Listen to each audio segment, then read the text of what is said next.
Welcome to my channel do to study. तो आज मैं आ गई हूँ आप सबके लिए एक नया वीडियो के साथ। आज हम करेंगे ज्योग्राफी आईसीएसई क्लास 10 का सेमेस्टर 1 के लिए एमसीक्यूज। ओके, और ये हमारा कौन सा चैप्टर होगा? ये होगा हमारा सॉइल रिसोर्सेज। ओके, और ये पार्ट 2 वाला वीडियो होगा इस चैप्टर पे। पार्ट 1 वाले वीडियो में मैं आपके साथ 20 क्वेश्चंस डिस्कस की थी, और आज के वीडियो यानी कि सॉइल रिसोर्सेज एमसीक्यू पार्ट 2 वाले वीडियो में मैं आपके साथ अराउंड 10 क्वेश्चंस डिस्कस करूंगी। Okay, so without wasting time let's get started. पहले तो एक बात है कि आपको ये पूरा याद रहना चाहिए, लाइक एलुवियल सॉइल का फॉर्मेशन, एरियाज, कैरेक्टरिस्टिक्स, क्रॉप्स, ये सब मैं आपको पिछले वीडियो में भी बताई थी। ओके, तो ये हर एक सॉइल, ये टेबल आपको बहुत अच्छे से याद होना चाहिए। Then you should know about erosion, then you should know its methods of prevention, ये सब चीज़ें भी आपको आना चाहिए। Okay, so let's get started with today's first question.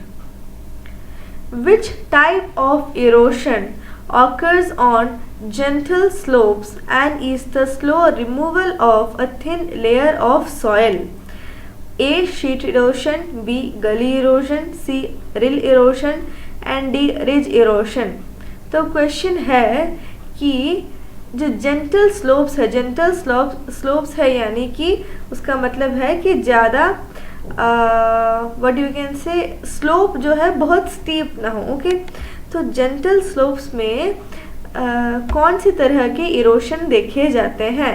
Okay, तो ये हमारा क्वेश्चन। और इस टाइप के इरोशन में क्या होता है, जो सरफेस सॉइल है उससे एक थिन लेयर निकल जाता है। तो कौन सा टाइप का इरोशन है?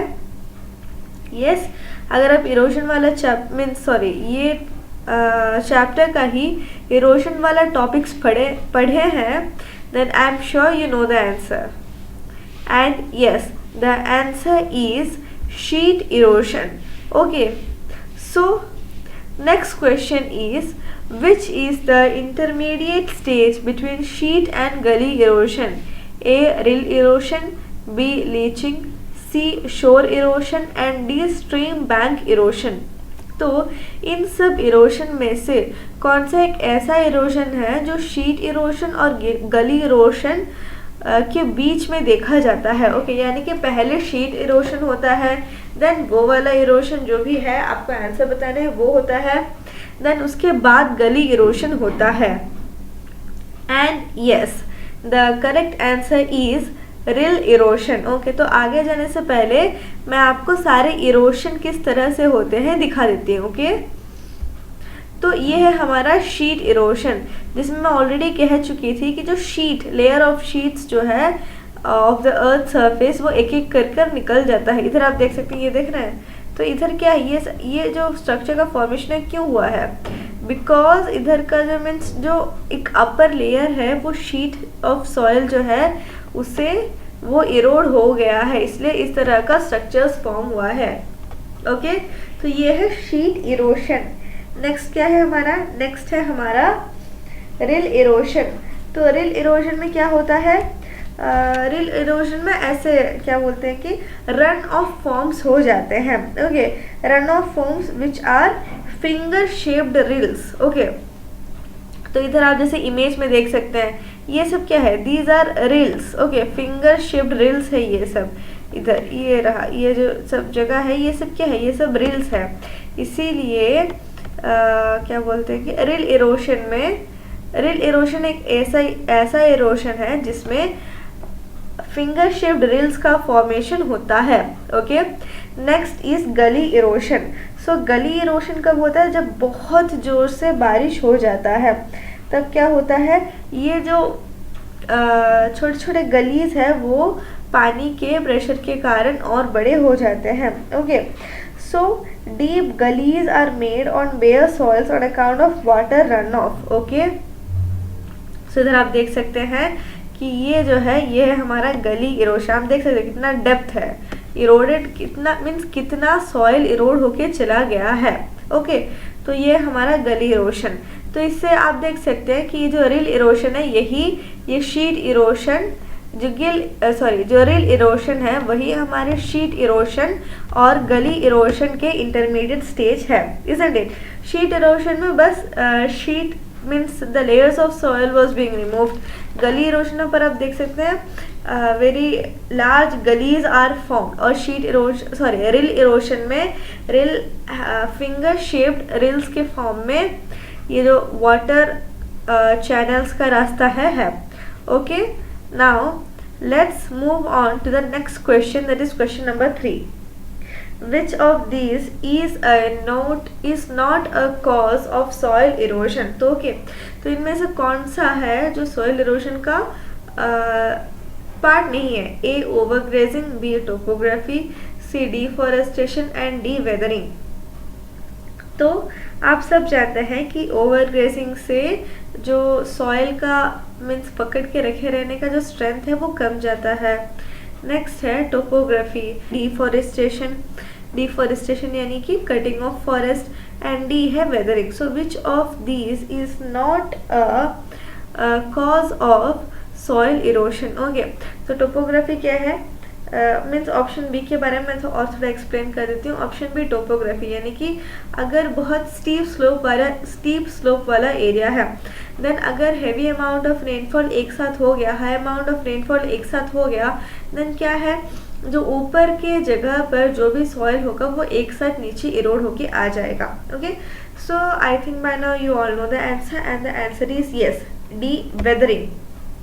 क्योंकि वेदरिंग क्या होता है? वेदरिंग एक ऐसा प्रोसेस है जिसमें जो बिग रॉक्स है वो छोटे छोटे टुकड़ों में टूट जाते हैं, फिर धीरे धीरे ये छोटे छोटे टुकड़े और छोटे छोटे होकर टूट कर हमारा सॉइल का फॉर्मेशन होता है। Okay, now let's move on to question number 4. What is the method of growing long strips of grass between crops known as A. terrace farming, B. strip cropping, C. shelter belts, and D. contour plowing? Okay, and yes, the answer is strip cropping. अब ये strip cropping क्या होता है? अच्छा, strip cropping तो आपको पता चल गया कि जो क्रॉप्स है उसके बीच में लॉन्ग स्ट्रिप्स ऑफ ग्रास में बहुत बड़े बड़े ग्रास उगा देते हैं। ओके, तो ये है हमारा स्ट्रिप क्रॉपिंग। अब ये स्ट्रिप क्रॉपिंग क्यों अडॉप्टेड है? To decrease the amount of soil erosion. Okay, let's move on. The images of these prevention methods that are used to prevent the soil erosion. पहला है हमारा terrace farming.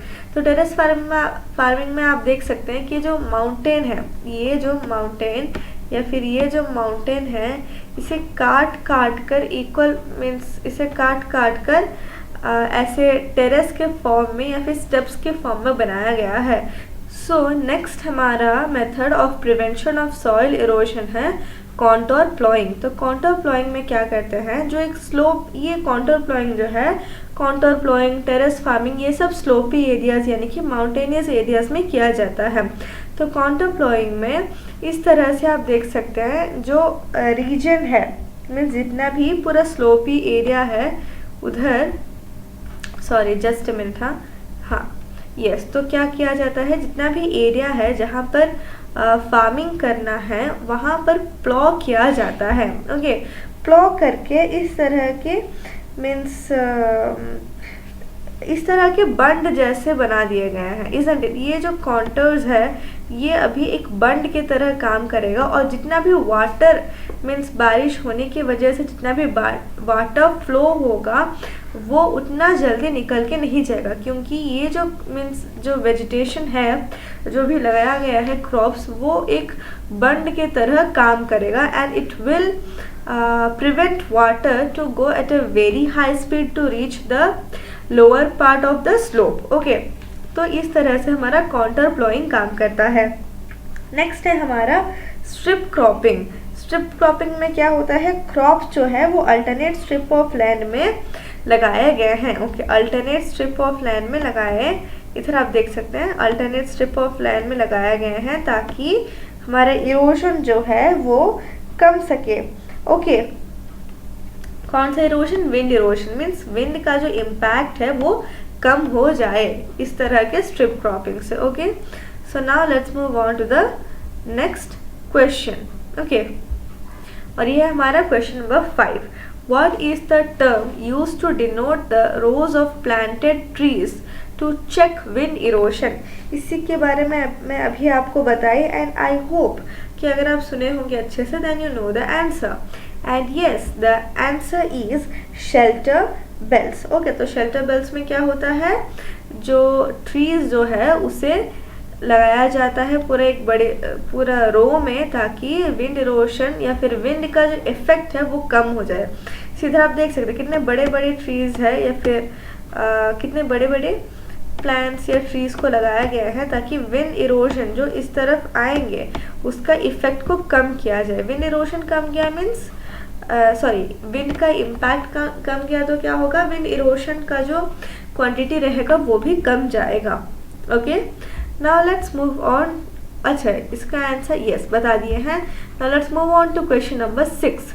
Which river systems have deposits of alluvial soil in the Gangetic Plain? A. Indus, Ganga, Brahmaputra. B. Kaveri, Godavari and Krishna. C. Tapi, Narmada and Brahmaputra. And D. Ganga, Yamuna and Krishna. And yes, the answer is option A, Indus, Ganga and Brahmaputra. Okay, now let's move on to question number 7. Yes इस तरह का question है। जो आपका जो chapter है topographical maps के बाद आपका कौन सा चैप्टर है, location, extent and physical features of India. तो उसमें से एज सच बहुत डिफ़िकल्ट क्वेश्चंस नहीं आएंगे, यानी कि जो थ्योरेटिकल पोर्शन दिया गया है कि इंडिया का लॉन्गिट्यूडनल लैटिट्यूडनल एक्सटेंट कितना है, इस तरह का क्वेश्चन जो है वो चैप्टर से नहीं आएगा नॉर्मली, क्योंकि आपके सिलेबस में मेंशन है in terms of maps only. Okay, means to be understood in terms of maps only उस चैप्टर में दिया गया है। तो फिर किस तरह का क्वेश्चन आएगा, तो फिर आएगा इस तरह का क्वेश्चन जो मैं इधर आपको दी हूँ। ओके, इस तरह का क्वेश्चन आपके स्पेसिमेन पेपर में भी है। ओके, तो आपको क्या करना है, ये मैप को अच्छी तरह से देखना है और जो फर्दर आगे जो क्वेश्चन आएंगे उसका आंसर आपको देना है।